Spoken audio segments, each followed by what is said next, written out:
अपना खिताब ख़त्म करके रवाना हो गए, थोड़ी देर बाद जाके उन्हें याद आया और फिर वापस पलटे और फिर आकर उन्होंने स्टेज पर खड़े होकर कहा जुमेरात को दोपहर को हमने इलेक्शन कमीशन के सामने प्रोटेस्ट करना है। तर्जुमान इलेक्शन कमीशन की तरफ से नहीं है, लेकिन नाम नेहाद तर्जुमानों की जानिब से ये बयानात जारी करवाए जा रहे हैं। अभी तो वो खाली वज़ीर आला की कुर्सी पर बैठा है, तो ये हाल है।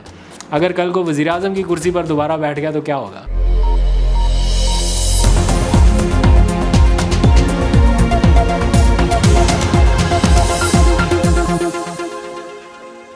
बिस्मिल्लाहिर्रहमानिर्रहीम, अस्सलाम वालेकुम। मैं हूं अब्दुल कादिर और आप देख रहे हैं आपका अपना फेसबुक और यूट्यूब चैनल। आज तारीख है 1 अगस्त और दिन है पीर का। आज़ादी का महीना एक बार फिर शुरू हो गया, लेकिन 75 साल के बाद भी हकीकी आज़ादी की जंग अभी तक जारी है।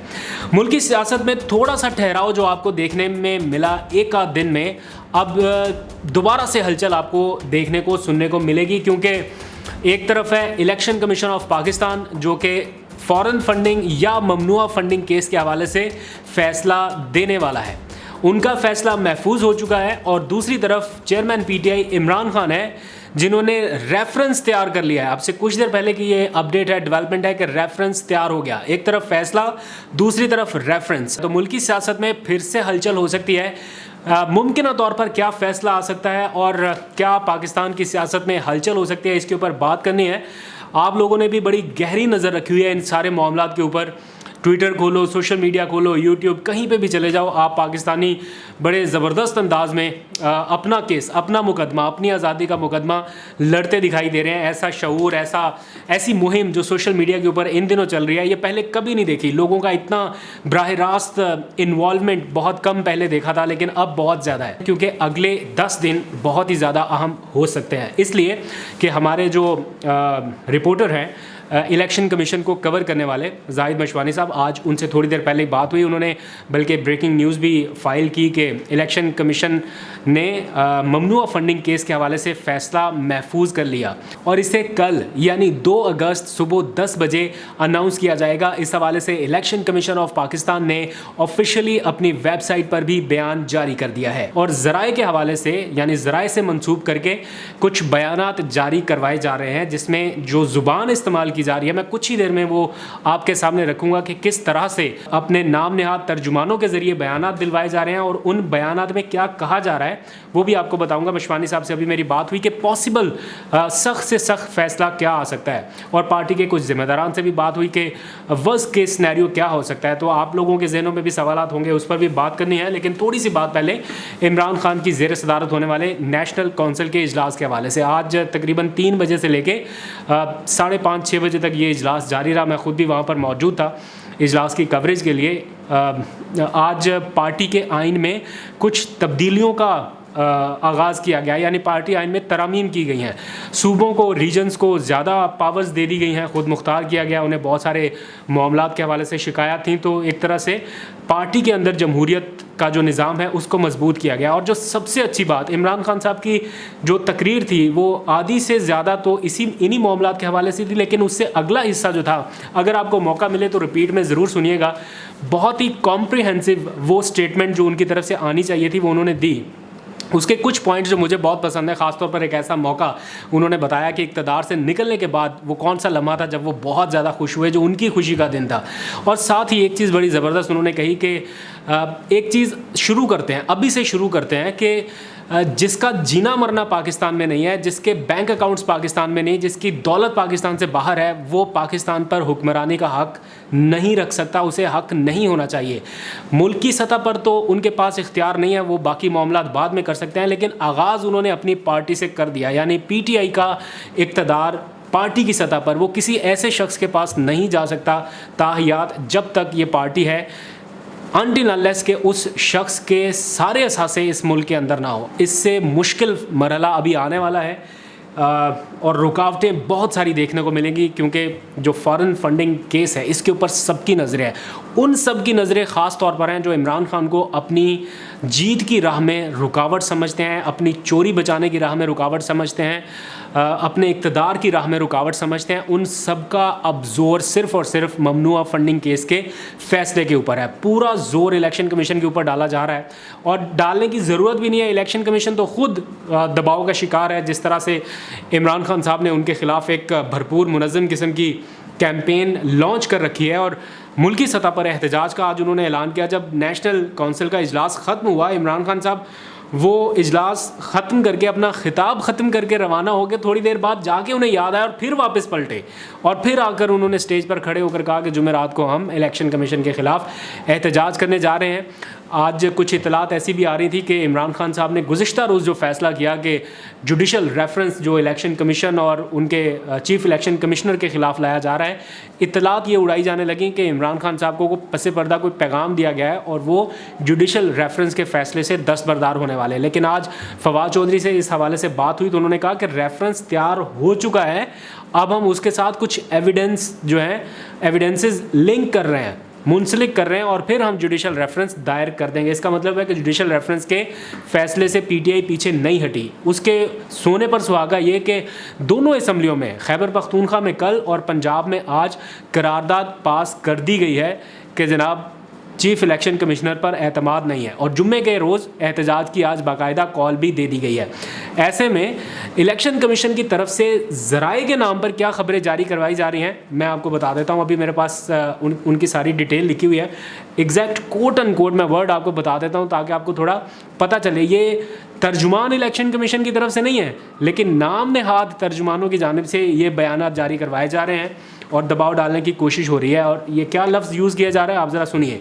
पीटीआई ममनुआ फंडिंग केस का फैसला तैयार, ज़राए स्टेट बैंक की रिपोर्ट भी फैसले का हिस्सा बनाई गई है। आगे इंटरेस्टिंग तफसीलात आ गए हैं। यहाँ पर लिखा गया है कि लाखों डॉलर्स की इंटरनेशनल मनी लॉन्ड्रिंग की तहकीकात भी मुकम्मल की गई हैं और साथ में जुडिशल रेफरेंस के हवाले से लिखा गया कि जुडिशल रेफरेंस दायर करने वालों का अपना ही नुकसान होगा। ज़राए इलेक्शन कमीशन रेफरेंस में पोशीदा मामलात भी बेनकाब हो जाएंगे। कमीशन किसी की ब्लैकमेलिंग और दबाव में नहीं आएगा।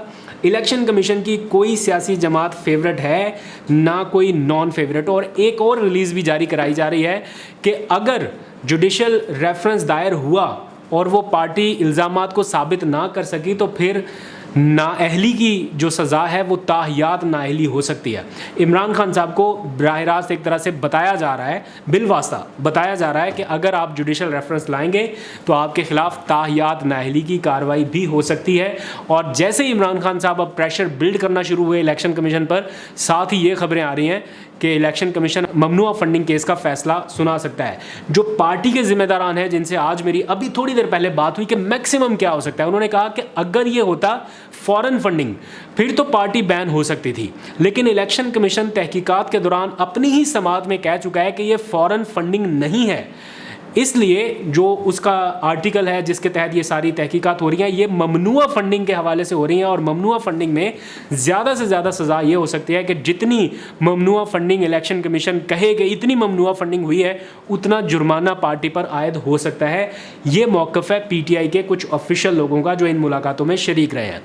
जो रिपोर्टर्स की खबरें हैं जिनसे अभी थोड़ी देर पहले मेरी बात हुई, उनका ये कहना है कि इलेक्शन कमीशन इस मामले में इख्तियारात रखता है, बहुत ज़्यादा इख्तियारात है उसके पास। और अगर वो अपनी आई पर आ गए और आउट ऑफ द वे जाके उन्होंने इमरान खान को ठिकाने लगाने का मंसूबा बना लिया तो इसका मतलब है कि वो पार्टी को तो बैन करेंगे ही करेंगे, साथ में इमरान खान को भी नाअहल कर सकते हैं एक्सट्रीम पोजीशन पर जाते हुए या वर्स्ट केस सिनेरियो में। लेकिन जो भी फैसला है इसके ऊपर फिर अपील का हक होगा और सुप्रीम कोर्ट में ये केस ले जाया जा सकता है। वहाँ पर इस मामले को या तो कलअदम करार दिया जा सकता है, बाकी जो भी मामलात आपके सामने है। लेकिन बहरहाल आइंदा चंद दिनों में ये बहस और ये जंग छिड़ने वाली है। थोड़ी सी और ख़बरों के हवाले से बात करना है। पंजाब में इमरान खान साहब को आपने देखा वज़ीर आला की कुर्सी पर बैठे, बड़ा शोर मचाया जा रहा है कि ओहो हो इमरान खान वज़ीर आला की कुर्सी पर क्यों बैठ गया। मुस्लिम लीग नून के एक रुकन ने तो आज करारदाद भी जमा करा दी असम्बली में कि पार्लियामेंट से मुस्तरद किए गए शख्स को दोबारा कुर्सी पर बैठाना इस कुर्सी की तौहीन है। तो मैं ये बताना चाहता हूँ कि पार्लियामेंट में बैठे हुए लोगों ने तो मुस्तरद किया। कितने लोग थे पार्लियामेंट में? 172, 174 इतने लोगों ने मुस्तरद किया मिलके, और किस तरह से मुस्तरद किया वो पूरी स्टोरी आपके सामने है। कितने पैसे ले लेकर मुस्तरद किया वो भी स्टोरी आपके सामने है। लेकिन ये जो करोड़ों लोग इस वक्त इमरान खान के साथ खड़े हैं, और जिन्होंने ये जो लाखों लोगों ने दोबारा वोट देकर उसी को वापस इक़्तिदार के ऊपर बिठाया है लाके, उसी की पार्टी को वापस हुक्मरान पार्टी बनाया है, उनका क्या करेंगे? वो लाखों लोग किधर जाएंगे? तो ये जो मुनहरिफीन हुए, जिनको सज़ा मिली, ये जो मुस्तरद करने वाले थे, ये दुबक कर बैठे रहे, उनके बारे में आपका क्या ख्याल है? उनके हवाले से कोई करारदाद लाए ना, आपको पता चले। तो ये ड्रामेबाजियाँ अब ना करें कि मुस्तरद हो गया। वो जो मुस्तरद हुए हैं उनके बारे में लोगों को बहुत अच्छे से पता है, वो बेचारे लोटे बन के किधर हैं। और यहाँ पर जनाब ये मुल्क की तारीख में शायद पहली बार हो रहा है कि किसी को आपने निकाला और वो आवाम की ताकत से वापस भी आ गया। तो अभी तो वो खाली वज़ीर आला की कुर्सी पर बैठा है, तो ये हाल है। अगर कल को वज़ीर आज़म की कुर्सी पर दोबारा बैठ गया तो क्या होगा? ये थोड़ी सी सोचने की बात है। जब वो इक़्तिदार से निकले, वैसे तो उन्होंने कहा कि मैं मोबाइल वगैरह नहीं देख रहा था उस टाइम, लेकिन जब मोबाइल देखा तो ये उस रात की बात कर रहे हैं जहाँ से गेम शुरू हुई, जहाँ से वो कराची का वो बहुत मारूफ सा एक इलाका है, मुझे उसके नाम का नहीं एग्जैक्ट पता, अगर आपको पता है तो कमेंट सेक्शन में ज़रूर बताइएगा, जहाँ पर कौमी तराना पढ़ा गया और पूरी पब्लिक एकदम से बाहर निकल आई और लाहौर के लिबर्टी चौक से वो मनाज़र देखने को मिले। मैं आपको उस दिन का अपना एक्सपीरियंस बता देता हूँ। मैं मामूल के मुताबिक इस्लामाबाद अपने ऑफिस से ड्यूटी ख़त्म करके अपने घर की तरफ जा रहा था। पता था कि इमरान खान ने एहतजाज की कॉल दी है, लेकिन ये आइडिया नहीं था कि इसे ये लीडरलेस एहतजाज में कन्वर्ट हो जाएगा, क्योंकि कोई कॉल ही नहीं थी कि कौन इस्लामाबाद से लीड करेगा, कौन कराची से करेगा। तो मैं मामूल के मुताबिक अपने घर की तरफ रवाना हो गया कि कोई अपडेट आएगी तो मैं उसे देख लूँगा, ब्रेकिंग न्यूज़ में शेयर कर लूँगा। लेकिन देखते ही देखते विद इन सेकेंड्स आप कह लीजिए, विद इन मिनट्स आप कह लीजिए, पूरे पाकिस्तान में जिस तरह से लोग निकले, हमारे लिए भी वो हैरान कुन लम्हा था। ना हमने उसकी कवरेज के लिए कोई इंतजाम किए थे, ना हमारे पास उस तरह की कोई इतला थी, लेकिन पाकिस्तान में जिस तरह से लोग निकले, उन्होंने ना सिर्फ खुद पाकिस्तानियों को हैरान किया, इमरान खान साहब को हैरान किया।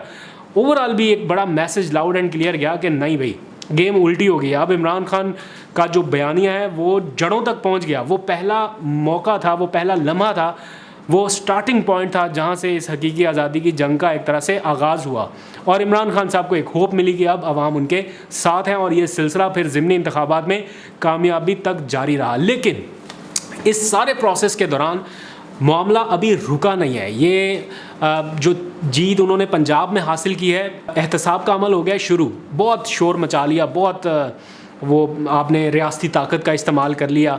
इमरान खान ने वादा किया था कि जिन लोगों ने 25 मई को जुल्म किया सरकारी अफसरान ने, उनका एहतसाब होगा। एक कमेटी कायम की गई थी जिसे मुझे एग्जैक्ट नाम नहीं याद उसका, कमेटी का क्या नाम था। उस कमेटी में शफकत महमूद को सरबराही देकर कुछ लोगों को शामिल किया गया था कि आप फैसला करें कि कौन कौन से सरकारी अफसरान उसमें शामिल थे, उनकी निशानदेही की जाए और फिर हम उनके ख़िलाफ़ कार्रवाई का आगाज़ करेंगे। तो उस कमेटी ने जिन अफसरान के नामों की निशानदेही की थी, उनमें से 2 के तबादले आज हो चुके हैं। जिनको मरीम नवाज़ ने शाबाश दी थी कि वेल डन हसन या शाबाश हसन कहा था, वो हसन साहब भी अब सियालकोट से गायब हो चुके हैं, और इत्तला के मुताबिक वो किसी और इदारे में अब रिपोर्ट कर चुके हैं। उनका नोटिफिकेशन आएगा तो मैं आपसे शेयर कर लूँगा। लेकिन बाकी जो सरकारी अफसरान थे जिन्होंने मुस्लिम लीग नून की उस वक्त की जो हुकूमत थी उसके कहने पर PTI के पुरअमन मुजाहिरीन पर ना सिर्फ जुल्म किया, तशद्दुद किया, बल्कि ये तक कहा कि ये लोग वरगलाए हुए हैं और पता नहीं मुसल्लह जत्थे हैं, और नौजवानों को पता नहीं दहशतगर्द जैसा कुछ कह दिया था। तो उन अफसरान के तबादले अब हो चुके हैं। मामला सिर्फ तबादले तक नहीं होना चाहिए, ये आपकी और हमारी भी मुश्तरका डिमांड है। तबादला क्या होता है? तनख्वाह तो उसको मिलती रहेगी, सरकारी अफसर का स्टेटस भी है, सारा कुछ ही है। सिर्फ तबादला नहीं, प्रॉपर सज़ा मिलनी चाहिए, प्रॉपर सज़ा मिलनी चाहिए। वो तरक्की के जो बैजेस लगे हैं वो उतरने चाहिए, और एक एग्जाम्पल सेट होनी चाहिए कि अगर आप आवाम के पैसे पर तनख्वाह लेके आवाम को ही इस तरह से ट्रीट करेंगे तो आवाम आपके साथ फिर ये करेगी। ये जो कुछ हो रहा है, आवाम ने आपको वोट दिए, शायद उनमें इसलिए भी दिए कि आप आके इनका एहतसाब करें। तो आवाम चाहती है कि उनका सख्त से सख्त एहतसाब हो, सिर्फ तबादला काफ़ी नहीं है। और जो भी अपडेट होगी आपके साथ शेयर करूँगा। आज तक के लिए इतना, अपना बहुत सा ख्याल रखिए। खुदा हाफिज़। कि कोई कॉन्फिडेंस नहीं है उनके ऊपर, इस इलेक्शन कमीशन के ऊपर। और पख्तूनख्वा की असम्बली ने आज पास किया, पंजाब असम्बली ने कल पास किया। इसका मतलब कि तकरीबन 80% पाकिस्तान की आबादी कोई इस इलेक्शन कमीशन के ऊपर कॉन्फिडेंस नहीं है। मैं सुन रहे हैं? मैं इंशाअल्लाह मैं आप सबको, हमने पुरमन जुमेरात को दोपहर को हमने इलेक्शन कमीशन के सामने प्रोटेस्ट करना है कि ये रिजाइन करें, क्योंकि जब 80% पाकिस्तान की जो आबादी को रिप्रेजेंट करते हैं उनको कॉन्फिडेंस नहीं है, कोई किसी सूरत उस इलेक्शन कमीशन को अगले इलेक्शंस कंडक्ट नहीं करने चाहिए।